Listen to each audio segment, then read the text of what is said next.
రంగంలో సాటి లేని వైద్య నిపుణులు డాక్టర్ చావా ఆంజనేయులు గారు, Asian ENT and laser treatment centre, Hyderabad. లేదు, ఒంటరిగా అస్సలు లేరు. ఫ్రెండ్స్ తో ఉన్నాడు, మాక్సిమం ఫ్రెండ్స్ తో ఉన్నాడు. ఎందుకంటే నేను ఎదురు పడితే కొంచెం చిరాకుగా అసహించుకునేటట్టు ఫేస్ పెట్టాడు అనమాట. సరే అనేసి వాళ్ళ క్లోజ్ ఫ్రెండ్స్ తోనే ఉన్నాడు. ఆ రోజు మార్నింగ్ కూడా ఏం చెప్పాడంటే, ఇంట్లో నుంచి బయటికి వెళ్ళేటప్పుడు నేను వచ్చేస్తాను రా, వాళ్ళ పవిత్ర వాళ్ళ పిల్లలకి ఇన్సూరెన్స్ చేయించేది ఉంది, నేను సైన్ పెట్టేస్తే వచ్చేస్తుంది, వాళ్ళకి కొంచెం ఏమైనా హెల్ప్ అవుతుంది.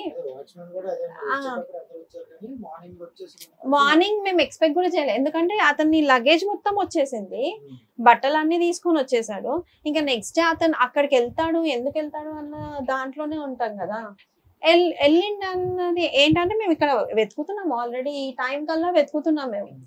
మళ్ళీ ఒకసారి ఎంతకైనా మంచిది ఫ్లాట్కి వెళ్ళి చూస్తే అన్నప్పుడు అక్కడికి వెళ్ళి చూస్తే అప్పుడు అన్నాడంట వాచ్మెన్, అసలు మనకి ఆలోచన కూడా రాదు, మొత్తం అన్ని తీసుకొచ్చేసిన తర్వాత వాళ్ళ ఫ్రెండ్స్ తో చెప్పాడంట కూడా, వాళ్ళ పిల్లలు నీ లగేజ్ నువ్వు తీసుకొని వెళ్ళిపోవాలి అనేసి అని అన్నారు అని చెప్పాడంట. మరి అంత పెద్ద మాట మాట్లాడడానికి ఎట్లా వెళ్తాడు? పిల్లలకు కూడా అంటే అమౌంట్ గట ఎవరికి ఎక్కడ ఉంచాలో అవన్నీ సెట్ చేసేసాను అని అన్నారు. పిల్లల పేర్లు ఏమైనా తీసారా? లేదు, అలా సెట్ ఏం చేయలేదు. వీడియోలో అన్నారు కానీ ఏం లేదు, అలా ఏం లేదు. యాక్చువల్ గా మా అంటే ఇన్స్టాల్మెంట్ లో గుట్ట లోపల ఎక్కడో తీసుకున్నాడు 100 square yards పాపకని, అదొక్కటి తప్పితే ఇంకా వేరేది ఏం లేదు. మేమే కట్టుకోవాలి అంతే తప్పితే ఇంకా వేరేది ఏం లేదు. అది చెయ్యంగానే అయిపోయిందా? అది ఒక్కటి చేసినా అన్నంగానే అయిపోతుందా? ఇప్పుడు జీవితం అంతా 20 ఏళ్ళు 30 ఏళ్ళు చదవాలంటే అది ఎట్లా చదవాలి? మళ్ళీ ఆమె అది చేసినా అని అంటుడు, ఇది పెట్టినా అని అంటు, పెట్టింది లేదు ఉన్నది లేదు. చెప్పడం ఈజీ, కాకపోతే వాళ్ళ స్టడీస్ మొన్న వైరల్ ఫీవర్ వచ్చింది ఇద్దరికి జస్ట్ వాళ్ళు రికవర్ అయ్యి 5 days ఏమో అయ్యింది. హాస్పిటల్కి వెళ్ళినాము, చూయించినాము, వచ్చినాం. 5,000 ఇట్లా ఎగిరిపోయింది, మినిమం అయిపోయింది. కన్సల్టేషన్ మెడికేషన్ కి అయిపోయింది. పెట్టిండు పెట్టిండు శిల్పకు మస్తు పెట్టినాక ఈ బాధ ఎందుకు ఉంటది? పెట్టొచ్చు, వాళ్ళ హస్బెండ్ పెట్టుకుంటారు అనుకోవటం ఏముంది? మాట లోకం అవసరమా? అసలు అవసరం లేదు. అతను ఆవిడకి పెట్టక ఇంకెవరికి పెడతారమ్మా? ఆ చిన్న చిన్న పిల్లల్ని వదిలేసిపోయిందని బాధపడుతున్నారు అందరూ. మస్తు పెట్టిపోయిందనంటే మరి పిల్లల్ని పెట్టకుండా లంచం పెట్టిండు కదా, ఉన్నదంతా చేసి దానికి నాశనం చేసిపోయిండు. ఈ రోజు మమ్మల్ని నాగం చేసిపోయిండు కదా, దానికి మొగడు లేకుండా నాకు కొడుకు లేకుండా చేసిపోయిండు కదా. అంత పెద్ద కొడుకు దొరుకుతాడా?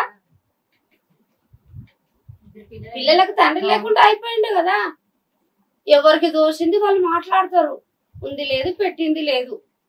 పెడితే పెడతాడు, మరి పెట్టకుంటే పెట్టి అలా చూడాలా. ఒకదాన్ని ఉంచుకున్నా భార్య పిల్లలు చూసేటోళ్ళు కూడా ఉన్నారు, కానీ అది అట్లా చేయలేదమ్మా. అది మాత్రం అయితే చాలా ఘోరం చేసిపోయింది. అది ఏం చేసిందో మా తల్లి గాని మాతో మాట్లాడకుండా చేసింది. మీకు ఎంత మంది అమ్మా మగ పిల్లలు? 2 కొడుకులు, 1 బిడ్డ. ఒక కొడుకు ఉన్నాడు. చిన్న ఆయన పోయిండు, పెద్దోడు. ఈయన చిన్న ఆయన. కానీ ఆమంతా మంచి ఎవడు ఉండొద్దు, ఏ సంసారాలు ఖరాబ్ అవ్వద్దు, కానీ మాలకి ఇంకొకరు కావద్దు. మేమే బాధపడుతున్నాం కానీ మాలకి ఇంకొకరు కావద్దు. అట్లా అదన్నా బుద్ధి తెచ్చుకోవాలి అందరూ. ఆ సీరియల్ నాకైతే సీరియల్ అంటే అసలు ఏమంటే ఇద్దరిద్దరు భార్యలు ఉంటారు. సీరియల్ షూట్ లో ఎవరైతే వీళ్ళ సీరియల్స్ చేశారో ప్రతి ఒక్కరు సపోర్ట్ చేస్తారు వాళ్ళకి. కానీ పద్ధతి కాదు అది. ఆ సపోర్ట్ అన్నది తర్వాత కొన్ని విషయాలు బయటికి వచ్చాయి, కానీ ఎందుకులే వాళ్ళ కెరియర్ డిస్టర్బ్ చేయడం, కానీ ప్రతి ఒక్కరు సపోర్ట్ చేశారు. నీకు పిల్లలు ఉన్నారు, నీకు పెళ్ళాం ఉంది, ఇష్టపడి చేసుకున్నావు అని ఒక్కరన్నా ముందుకు వచ్చి మాట్లాడిన వాళ్ళు లేరు. కానీ ఈ రోజు అందరు నేనున్నా అంటున్నారు. ఏమున్నారు? ఇవాళ లేదంటే ఒక 50 లక్షల రూపాయలు ఇరు, మరి బతుకుతారు వాళ్ళు.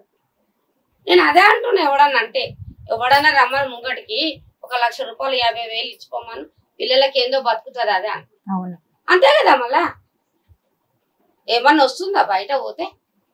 ఇద్దరు మొగడు పిల్లని చేస్తేనే అయితే లేదు. ఈ రోజుల్లో అది ఒక్కది బతకాలంటే ఎట్లా బతుకుతుంది? అవును. ఆ ముసల్దా ముడిగిదా వయసు పోయిందా?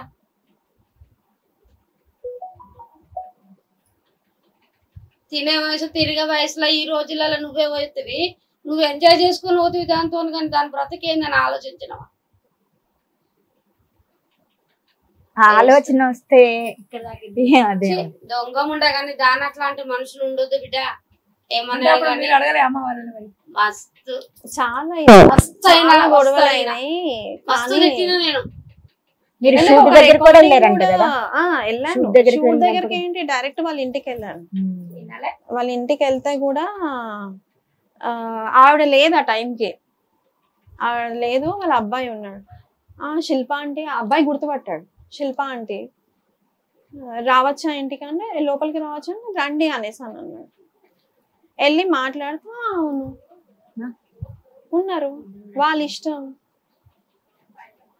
కొడుకి ఆ మాట మాట్లాడిండంటే ఏమన్నమాట? వాళ్ళ ఇష్టం అంటే నువ్వు ఉండేందుకు రా? ఇప్పుడు ఇప్పుడు ఏంటంటే కొత్తగా వాళ్ళ సైడ్ నుంచి అంతకంటే ముందు ఫ్రెండ్ లాగా కల్పించాడు కదా. 2 సార్లు రెస్టారెంట్ తీసుకెళ్ళినప్పుడు ఫొటోస్ అలా దిగుతాం కదా, నార్మల్ గా ఫ్రెండ్ అంటే దిగుతాం కదా. ఆ ఫొటోస్ తీసుకొని ముందు నుంచి కలిసి ఉన్నారు అన్నది పోర్ట్రేట్ చేద్దామని చూస్తున్నా. సరే ఫైన్, ఆ ఫొటోస్ ఎప్పుడు దిగినాను, ఏ డేట్ కి దిగినాను, ఏ టైం కి దిగినాను, వీళ్ళ విషయం తెలిసినాక దిగినాను, తెలియక ముందు దిగినాను, మొత్తం తీయండి. అసలు ఇవన్నీ పట్టించుకోకరా శిల్ప. ఏంటంటే అయిపోయింది, అయిపోయింది. నీ పిల్లలు ఏంటో నువ్వేంటో, ఆ ఫొటోస్ లేదు, ఎవరు లేరు, ఏమీ లేదు. నీదేదో నువ్వు చూసుకో అంతే. నీ పిల్లల భవిష్యత్తుని చూసుకో. అవన్నీ తీయండి, చెయ్యండి, ఇవి కూడా మనసులో పెట్టుకుని నువ్వు మానసికంగా బాధపడద్దు. నేను ఎందుకంటున్నా అంటే కొంతమంది ఎలా మాట్లాడుతున్నారంటే మహానటి అయి ఉంటే నాకు అవసరం లేదు, ఈ పొజిషన్ లో ఉండాల్సిన అవసరం లేదు. ఆమెకి సంబంధించిన వాళ్ళు అలాగే మాట్లాడతారు. ఇంకా వాళ్ళిద్దరూ ట్రూ లవర్స్ అంట. కొన్ని కమెంట్స్ మేబీ వాళ్ళు కూడా అలానే ఉన్నారేమో, వాళ్ళది కూడా పొజిషన్ అంతేనేమో, వాళ్ళు అట్లాంటి బ్యాక్గ్రౌండ్ నుంచి ఉన్నారేమో, అందుకని వాళ్ళ ట్రూ లవ్ అన్నట్టు జరుగుతుందేమో. అంటే వాళ్ళు కూడా ఒక ఫ్యామిలీని డిస్టర్బ్ చేస్తారేమో, ఆల్రెడీ చేసున్న పొజిషన్ లో చెడగొట్టే వాళ్ళు అంతే తెలుస్తుంది.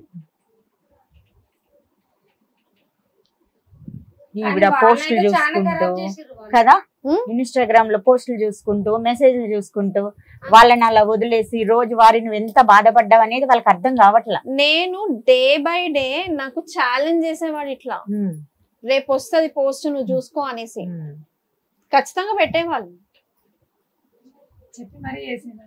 చెప్పి చేసారు డైరెక్ట్. నేను ఒక రికార్డింగ్ పెట్టాను కదా, ఒక రికార్డింగ్ రిలీజ్ చేశాను, అందులో క్లియర్ గా చెప్తుంది, తప్పుంది చందు ఏం తప్పు లేదు, నేను మాత్రం వాడిని వదులుకోలేను, నేను వదలను అనేసాను అన్నది. నువ్వు ఎట్లుండమంటే అట్లా ఉంటా, నేను వాడిని వదలను. అదేం మాట? ఎవరు మొగన్న పట్టుకొని నువ్వు వదలనంటావు? హిట్ టీవీ యాప్ ని డౌన్లోడ్ చేసుకోండి. ఇందులో short news, live news, entertainment movies అన్ని అవైలబుల్ గా ఉన్నాయి. Please download hit TV app. Hit TV app ని ఫ్రీగా డౌన్లోడ్ చేసుకోండి.